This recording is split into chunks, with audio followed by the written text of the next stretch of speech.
బైబిల్లో ఉపవాసం ఉండి ప్రార్థన చేసి గర్భఫలాన్ని పొందుకున్న స్త్రీ హన్నా.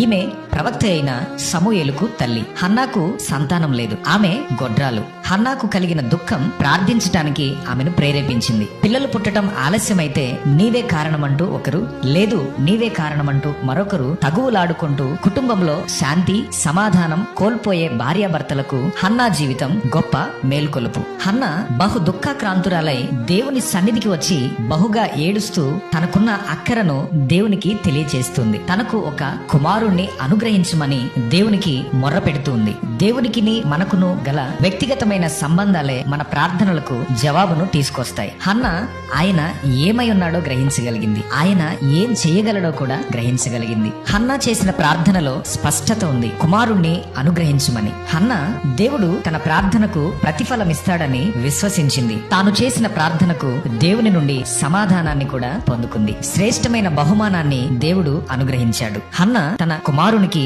సమూయేలు అనే పేరును పెట్టింది. ఆ పేరుకు దేవుని యొద్ద అడిగి పొందినది అని అర్థం.